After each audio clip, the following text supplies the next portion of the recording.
Hello students, welcome back to my channel. ఈరోజు ఈ వీడియోలో intermediate first year English practicals గురించి, అలాగే ప్రాక్టికల్ రికార్డ్ ఎలా రాయాలి, ఈ అంశాల గురించి డిస్కస్ చేద్దాం. సో ఇంగ్లీష్ లాంగ్వేజ్ యొక్క ఇంపార్టెన్స్ గురించి ప్రత్యేకంగా మనం చెప్పుకోవాల్సిన అవసరం లేదు. సో ఈరోజు అది ఇంటర్నేషనల్ లాంగ్వేజ్ అని అందరూ తెలిసిందే. ఈ లాంగ్వేజ్లో మరి ప్రావీణ్యత ఉంటేనే, ఈ లాంగ్వేజ్పై పట్టు ఉంటేనే మనకి అనేక అవకాశాలు వస్తాయి. విద్యార్థులకి ఏంటంటే జాబ్స్ సంపాదించాలన్నా, జాబ్స్లో రాణించాలన్నా, ప్రమోషన్స్ పొందాలన్నా, మంచి శాలరీస్ పొందాలన్నా సరే, సో ఇంగ్లీష్ లాంగ్వేజ్ మీద గ్రిప్ అనేది చాలా చాలా అవసరం.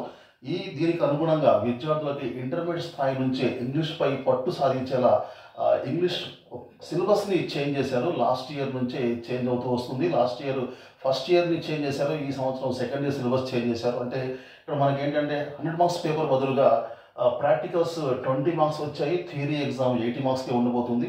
సో లాస్ట్ ఇయర్ ఇది చేంజెస్ జరిగాయి అనమాట. First year last year practicals అయిపోయి, ఇప్పుడు సెకండ్ బ్యాచ్. ఈ సంవత్సరం సెకండ్ ఇయర్ కూడా ఉంది, ఫస్ట్ ఇయర్కి ఉన్నాయి, సెకండ్ ఇయర్కి ఉన్నాయి, ఇద్దరికి ఉన్నాయి అనమాట. సో మీ థియరీ ఎగ్జామ్ వచ్చేసి మీకు ఓన్లీ 80 మార్క్స్కే ఉంటుంది, ల్యాబ్ 20 మార్క్స్. సో ఈ ల్యాబ్లో రికార్డ్ రాయటం అనేది ఒక పార్ట్ అనమాట. సో ఆ 20 మార్క్స్ ఎగ్జామ్లో ఒక 4 మార్క్స్ రికార్డుకు ఉంటుంది. ఆ రికార్డు గురించి మనం ఇప్పుడు తెలుసుకుందాం. అయితే ముఖ్యంగా ఏంటంటే ఫస్ట్ మనం ఈ టాపిక్లో వెళ్లే ముందు అసలు ఇంగ్లీష్ ప్రాక్టికల్స్లో ఏ అంశాలు ఉన్నాయో ఒకసారి మనం డిస్కస్ చేసినట్లయితే, ఒకసారి మనం చూసినట్లయితే మనకి ఇక్కడ ల్యాబ్లో ఇంగ్లీష్ ప్రాక్టికల్స్లో 4 టాపిక్స్ ఉన్నాయన్నమాట. అంటే జనరల్గా ఏదైనా లాంగ్వేజ్ అంటే listening, speaking, reading and writing, LSRW 4 skills కదా. ఈ 4 స్కిల్స్ వీటి మీద గ్రిప్ వస్తేనే, వీటి మీద పట్టు వస్తేనే ఆ లాంగ్వేజ్లో మనకి ప్రావీణ్యత వస్తుంది. కాబట్టి ఆ 4 స్కిల్స్ పెంచాలంటే ఇక్కడ మనకి 4 టాపిక్స్ ఇచ్చారండి. అవి ఏంటంటే communicative functions, JAM, role play, listening comprehension. Communicative functions, JAM, role play, listening comprehension, ఇలా 4 టాపిక్లు ఇచ్చారు. కమ్యూనికేటివ్ ఫంక్షన్స్ అంటే చిన్న చిన్న క్వశ్చన్స్ అనమాట, షార్ట్ రెస్పాన్సెస్. అంటే మనం ఎవరైనా పర్మిషన్ ఎలా అడగాలి, ఎవరికైనా థ్యాంక్స్ ఎలా చెప్పాలి, మనం సెల్ఫ్ ఇంట్రడక్షన్ ఎలా ఇవ్వాలి, ఒకళ్ళని ఇంకొకళ్ళతో ఎలా పరిచయం చేయాలి, ఎవరైనా థ్యాంక్స్ చెప్తే మనం వాటికి రిప్లై ఎలా ఇవ్వాలి, కొత్త వాళ్ళని ఒక పర్మిషన్ గురించి రిక్వెస్ట్ ఎలా అడగాలి, ఏదైనా ప్లేస్ తెలియకపోతే, అడ్రస్ తెలియకపోతే ఎలా అడగాలి, సో ఇలా సారీ ఎలా చెప్పాలి, అపాలజీ ఎలా తెలియచేయాలి, వీటన్నిటికి కూడా ఇందులో వస్తాయన్నమాట. కమ్యూనికేటివ్ ఫంక్షన్లో ఇవన్నీ కవర్ అవుతాయి. ఈ షార్ట్ రెస్పాన్సెస్ మనం మార్నింగ్ టు ఈవినింగ్ మనం నలుగురితో ఈ మాటలే అనమాట. ఇవి చిన్న చిన్న మాటలు అనమాట ఇవి. ఓకే, థ్యాంక్ యూ అంటే వెల్కమ్ అని, ఓకే ఇట్స్ మై ప్లెజర్ అని, my sincere apology to you, ఇలాంటివి ఇందులో వస్తాయి, కమ్యూనికేటివ్ ఫంక్షన్లో వస్తాయి. ఇక జామ్ ఏంటంటే మీకు ఒక టాపిక్ ఇస్తారనమాట. ఆ టాపిక్ మీద మీరు జస్ట్ ఏ మినిట్ అంటే 1 నిమిషం మాట్లాడాలి. So without any hesitation, without any repetition, without any error అనమాట, పాజ్, వితౌట్ ఎనీ బ్రేక్ మనం మాట్లాడాలన్నమాట. 1 నిమిషం మాట్లాడాల్సి ఉంటుంది అనమాట. అయితే ఇక్కడ ఏదైనా టాపిక్ అప్పటికప్పుడు లాటరీ సిస్టమ్ ద్వారా ఎన్నుకుంటారు. దాంట్లో మనకు వచ్చిన స్లిప్లో ఉన్న టాపిక్ మీద మనం మాట్లాడాలి. ఏదన్నా ఒక my family, my mother, my favourite subject, my favourite teacher, my favourite destination, my dream job, my dream destination, ఇలాంటివి, స్టూడెంట్స్ డిసిప్లిన్, స్టూడెంట్స్ పాలిటిక్స్, ఇలాంటి విషయాల మీద మనకి ఇక్కడ 30 టాపిక్స్ ఇచ్చారు, వీటిలోంచి ఇస్తారనమాట.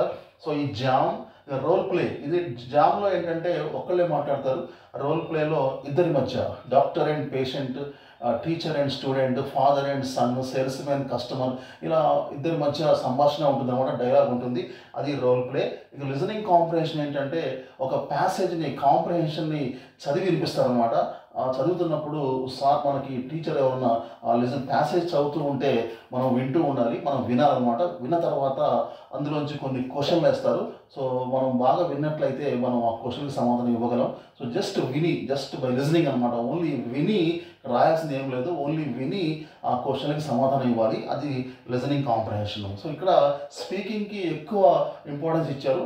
ఇక్కడ కమ్యూనికేటివ్ ఫంక్షన్ అంటే మాట్లాడటమే, జామ్ అన్న మాట్లాడటమే, రోల్ ప్లే అంటే కూడా స్పీకింగే. ఇక లిజనింగ్ కాంప్రహెన్షన్ అంటే ఓన్లీ లిజనింగ్ అనమాట. ఇక రైటింగ్ మరి అది కూడా ప్రాక్టీస్ కావాలి కాబట్టి రికార్డ్ రాయాలి అని చెప్పారు. సో రికార్డుకి ఇందులో 4 మార్క్స్ ఉంటాయి అనమాట. సో వీటన్నిటికి కూడా 4 16 మార్క్స్ ఉంటుంది, ప్లస్ రికార్డుకి ఒక 4 మార్క్స్ 20 మార్క్స్ ఉంటాయి అనమాట. ఇవన్నీ కూడా ఈ యాక్టివిటీస్ ఏంటంటే ఎగ్జామ్కి ముందే, ఫైనల్ ప్రాక్టికల్ ఎగ్జామ్కి ముందే కాలేజీలో ఇంటర్నల్గా ఇవి కంప్లీట్ చేయాలి, లెక్చరర్స్ కంప్లీట్ చేయాలి. ఇక మీకు ఫస్ట్ ఇయర్ వాళ్ళకైతే ఇంగ్లీష్ ప్రాక్టికల్ వచ్చేసి జనవరి 31 నాడు ఉంది. జనవరి 30 నాడు ఎన్వైర్న్మెంట్ ఎగ్జామ్ ఉంది. ఇవన్నీ కూడా బోర్డ్ ఎగ్జామ్స్ అనమాట. సో ఫిబ్రవరి 1 నాడేమో సెకండ్ ఇయర్కి ఇంగ్లీష్ ప్రాక్టికల్ ఎగ్జామ్ ఉంది. ఇవి బోర్డ్ ఎగ్జామే. 10 to 1 టైమింగ్స్ ఉంటాయి అనమాట. కంపల్సరీగా ప్రతి ఒక్కళ్ళు అటెండ్ అవ్వాలి ఎగ్జామ్కి. అటెండ్ కాకపోతే మీకు హాల్ టికెట్ రాదు, మళ్ళీ మెమోస్ కూడా ఆగిపోతాయి.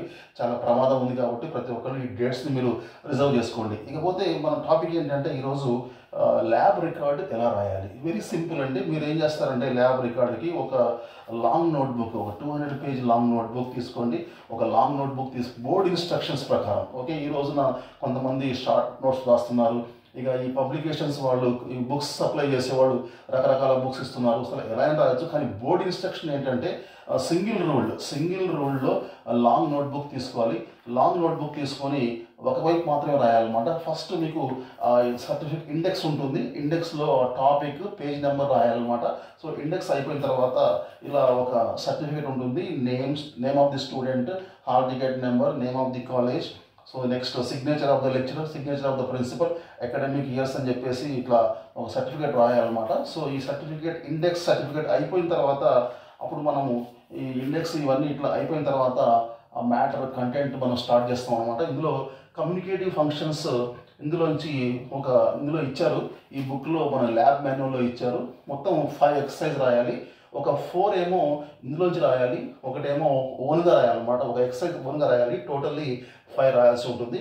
అలాగే జస్ట్ ఏ మినిట్ ఆ పారాగ్రాఫ్లు మనం ఏ అంశాలపై మాట్లాడతామో అవి కూడా 5 రాయాలి. వీటిలోంచి 4 ఏమో ఈ బుక్లోంచి రాయాల్సి ఉంటుంది, 1 ఏమో ఓన్గా రాయాల్సి ఉంటుంది. ఇది మీరు నెట్లోంచి కూడా తీసుకోవచ్చు. ఇది ఇక రోల్ ప్లే సంభాషణ కూడా 4+1 అనమాట.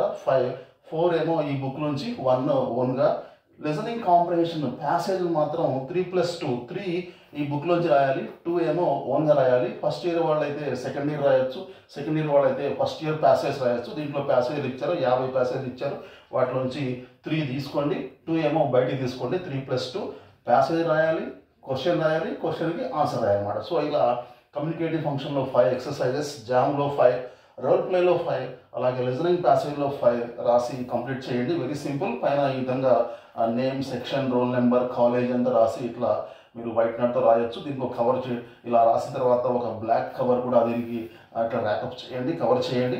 పైన ఇలా ఒక పేస్ట్ చేయండి. చేసి యాజ్ ఎర్లీ యాజ్ పాసిబుల్ మీ లెక్చరర్కి మీరు సబ్మిట్ చేయండి. వెరీ సింపుల్ అనమాట ఇది. సో లాంగ్ నోట్బుక్ తీసుకోవాలి, సింగిల్ రూల్, ఒకవైపు రాయండి. ఇటు మీకు వీలుంటే కొన్ని ఇమేజెస్ కూడా మీరు పేస్ట్ చేయొచ్చు, లెఫ్ట్ సైడ్లో పేస్ట్ చేయొచ్చు. సో సింగిల్ రూల్లో రాయండి. సో ఈ విధంగా ఈ 4 టాపిక్స్ కవర్ చేయండి. సో మీకు రికార్డులో కూడా మీకు ల్యాబ్ మాన్యువల్లో కూడా ఇచ్చారు, లాస్ట్లో గైడ్ చేశారు ఎలా రాయాలని చెప్పేసి. మీకు లాస్ట్లో మీకు గైడ్ చేస్తున్నారు ఈ బుక్లో కూడా. కావాలంటే మీరు ఇది కూడా మీరు ఒకసారి గో త్రూ దిస్ బుక్, ఈ బుక్ ఒకసారి చూడండి. Okay, very simple. ఈ విధంగా మీరు ల్యాబ్ రికార్డ్ని కంప్లీట్ చేసి వీలైన తొందరగా as early as possible submit చేయడం మంచిదన్నమాట. ఓకే, ఇవైతే ఎగ్జామ్ డేట్స్ ఇవి. సో ఈ ఫస్ట్ ఇయర్, ఇదేమో second year. Okay, thank you very much. See you very soon. Till then take care. Bye bye. Jai Hind.